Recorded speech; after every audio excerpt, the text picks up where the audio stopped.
Hello, and welcome to Tech Talks with Madonna, Season 2, Episode 1. Our guest today is Stephanie Wong. Stephanie Wong is the head of developer engagement at Google Cloud. She is a keynote speaker, writer, and engineer with a mission to blend storytelling and technology to create inspiring developers' content. She is the creator of dozens of Google Cloud YouTube series like Networking End-to-End and Discovering Data Centers, the host of live tech conferences and winner of the 2021 Webby Award for her work. Before Google, she helped businesses implement cloud technologies at Oracle. Born and raised in San Francisco, Stephanie is active in her community, supporting women in tech, mentoring students, and she's also a former pageant queen, hip-hop dancer, and very obsessed with dogs. Stephanie will talk about how to get started and succeed in a cloud career as a woman in tech and coming from an untraditional background. Wow. Today, our guest is Stephanie, and I am so excited to have you here with me today. How are you doing? I'm doing great. Thank you so much for having me.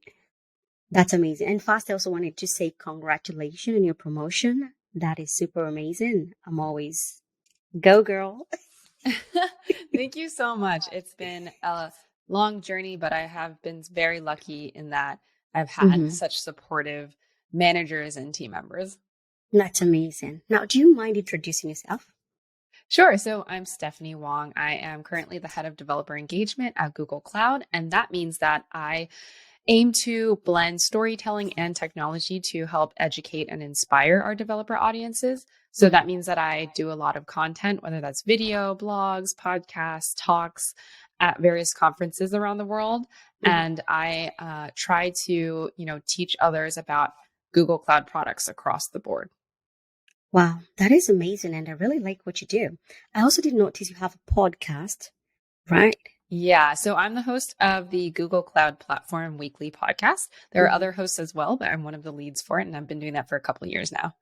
Wow. So you're a pro in this. I feel like a newbie here because I just did this recently to cater to a wider community that I have, both Android and both women tech makers. And I'm loving it so far. Now, let's get right to the question. So I wanted to ask you first, how did you get started and how did you succeed in your cloud career as a woman in tech, coming from a non-traditional background? Yeah, exactly. I did not study computer science. I actually graduated with a different CS degree. It's communication studies. So very different, but I think very useful and valuable in my role today. Yeah. And so when I first got my job out of school, I didn't expect to go into tech, although being in California, there was plenty of opportunities. Yeah. So this company, Oracle, which is a large tech company as well, took the chance in hiring me as a sales engineer because of my communications and some tech experience I had. My minor was digital humanities, so I did work on some analytics projects. And so really everything I learned was on the job. When I got thrown into it, I learned all about cloud and enterprise technology when I started from nothing, but really applied myself and made relationships along the way. And I pivoted towards cloud after working for a year and a half because I saw that the industry was exploding at the time, which ended up being a great move. A couple years later, Google Cloud reached out and recruited me to join their sales engineering team, which was very unexpected. But I did that for about a year and created content for fun on my own. And that's when I eventually found my path into DevRel. Wow, that is amazing. And I feel like that's an actually interesting path. And I don't know if you want me to mention this, but I do know you were a beauty pageant before. Did you do something like that? Oh, yes. Tell us about that because I love fashion. So I did do pageants. I was Miss Chinatown USA 2016, and then I did Miss Asian North America 2018, and was, the last standing queen so far, and then did a couple others on the side. And so I never considered myself a pageant person before, but I did it because I wanted to really integrate myself with the cultural community here for Chinese Americans. And that was a big driver for me. But after winning, I got thrown into this whole new world of community involvement and cultural pride. And so I get involved every single year. I often tell people that my experience in pageants have helped me in my career because of the public speaking and, growing outside of your comfort zone and meeting other like-minded women who are also actually very accomplished. Oh my God, that's a very good point. And I feel like that's actually what it takes to be a good public speaker. Just that engaging community, being out there, sharing your story and getting to know other people too, because I can imagine you've connected with so many people and you have a lot of connections now. Yeah, absolutely. It's a way to present yourself and build your brand, connect with others in different industries like healthcare and tech, and be able to distill a lot of information into the little moments that you have on stage. Wow, amazing. And that leads us to the next question, which is how did you grow your online brand in tech? I'm interested in hearing this. Oh, it's been a work in progress, I would say, Mhm. but DevRel gave me a platform for me to really use my creativity and my Yeah. engineering skills and showcase them on a platform with a growing audience. Mhm. And so that has been a huge help. But I think that anyone can do this, even if you don't have, a big company or a platform. Anyone these days can start creating content and pushing out your own ideas about, your own project applications, your own Yeah. views on technology. The world is really an oyster for you to be able to tell your story, and it's all about putting yourself out there. I would also Yeah. say if you do work in a traditional organization or a company, you can find others who want to celebrate your wins, build those relationships. Often it works better to offer as opposed to ask. So Yeah. when you are looking for a mentor, offer something that you have as a strength, and hopefully you can build that relationship organically so that they start advocating for you when you're not in the room. Yeah. That is very true. I like that point. And I feel like I'm also learning a lot from you because I'm starting to also build like my online brand where I've gotten this ability. So I'm a Google developer expert and I've gotten this ability to interact with more developers. And I'm like, wow, I enjoy talking to people. I enjoy giving talks. So I just want to stay connected and build it just slowly by slowly. So I'm actually following your footsteps. I would say Oh, that's that. amazing. Yeah. Yeah, I totally agree. It's your career is not just about building great software, it's Yeah. also about building great relationships. And I think that that shouldn't be overlooked. That is very true. Now, another question that I would like to ask you, you are head. For engagement. Nice. How did you move up and progress in your career? Like that is something that I always wonder, like what is the catalyst that what helps you move up? It's a lot of iterative steps over time. And I think Mhm. that there is no, you know, cutting corners in that sense. It's, I think good luck is when hard work meets opportunity. Those Yeah. two things intersecting is what gives you new opportunities. And so for me, over time, it was the first couple years in DevRel, I had to build my credibility. I was building my content. I was connecting with developer audiences. I was saying yes to the opportunities that gave me really high visibility in the organization. So I was working Yeah. on really large projects and found success through that. And so as that success builds, I was then mentioned more, or Yeah. my name would be thrown into the bucket, thrown Oh into the yeah. hat for new things. And so over time, there was a couple other teams at Google who were looking for a central figure to be the voice for developers for any ongoing product launches. And my manager at the time said, "Hey, Stephanie's been doing a great job at this. You should Mhm. consider her for this role." And that's sort of how I became, head of developer engagement.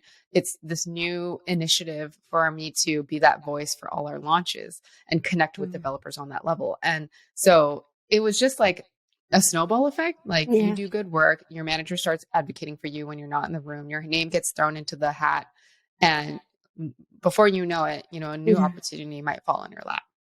Wow, I love that. Your name gets thrown in the bucket. I really love that because it does speak to actually how people even get promoted. It's somebody saying, actually, Stephanie has been doing a great job here. Thank you so much for Exactly. sharing that. Now, let's get to the cloud part of it because I'm interested in cloud too. And I don't know so much about it, but I do know it's pretty big. So I wanted to ask you, what are the key concepts to understand and get started in cloud? Cloud is so far reaching that it really just depends on what you're already working on and how you can translate that into cloud. So, for example, if you are interested in infrastructure, how applications are deployed in the cloud, what they're running on, what kind of machines they're running on, if you're interested in Kubernetes, that kind of thing, like Golang is often a popular language to use, but Yeah. just understanding how to translate what you're running on your local machine or in a private data center into the cloud. That would be a very basic fundamental concept to understand.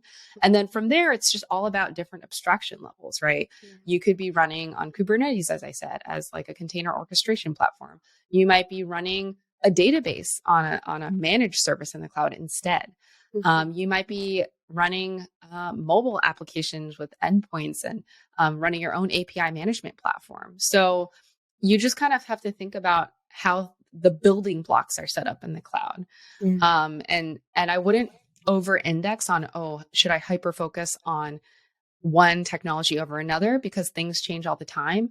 What I would focus more on is what skills are you already good at?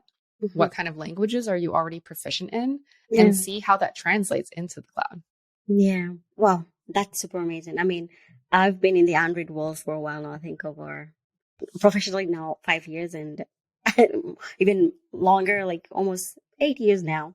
So I've not ventured into cloud. So you explaining that was pretty nice. So for anybody that would like to get started in cloud, how can they get started? I do know there's a certification program that's by Google. So do you want to tell us more?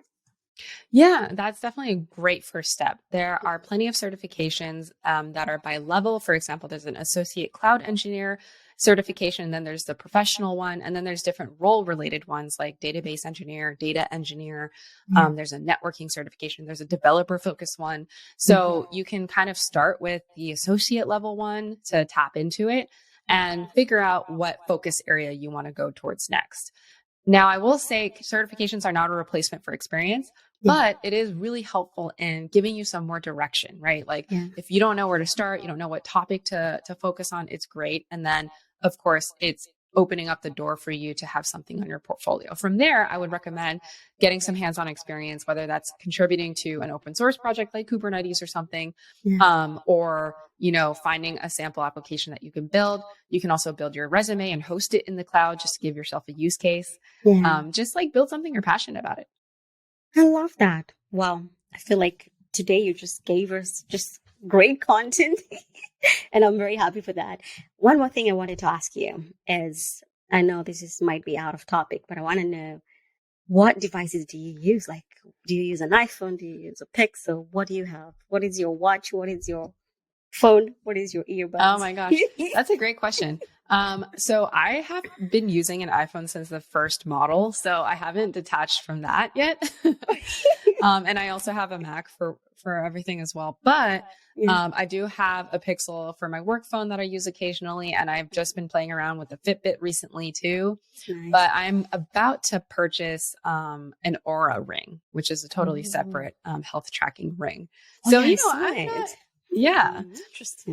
I'm not married to any, like technology provider per se. I just like finding out what's, new and fun to try out. I like that. I do like the Aura ring because I saw it being advertised and I was like, wow, this looks pretty cool. Is it something I can wear? That's a good one to throw out there. Yeah, I'm going to test it out. Perfect. Now, Stephanie, it's been so amazing having you speaking to us. I wanted to ask you one last question before you go. And that is, since you come from a pretty nice background, I would call it nice because it's not conventional, it's different. Do you find tech welcoming? I think with cloud especially, yes. I think that cloud as a technology has actually democratized access for people all over the world from all different backgrounds to try out technology very easily because it's browser-based. We can have browser-based workstations and development environments now. So the barrier to entry is much lower in a sense. And so I do think tech is very welcoming, more welcoming now than it ever has been before. And I personally haven't faced too much adversity in the tech industry myself as a woman of color, which is great. I've been very fortunate to have supportive people all around me, but I will say it's the responsibility of us in tech already to make sure that that is sustained and that we can provide support for people of these varying backgrounds. And I'm glad that you invited me on so I can share my story and be that person for others. And I will plug that if anyone wants to reach out to me, then please reach out probably on Twitter at Steph_R_Wong. And you can connect with me about your background and how you might fit into tech. Amazing. Because I actually wanted to ask you to plug in where people can find you and they can follow. Because I follow you on Twitter already and I love your content. Thank you. Yes, Yeah. that's the place to go, I would say. Perfect. Thank you so much, Stephanie. Please, you can watch this on YouTube and listen on our podcast. Thank you very much.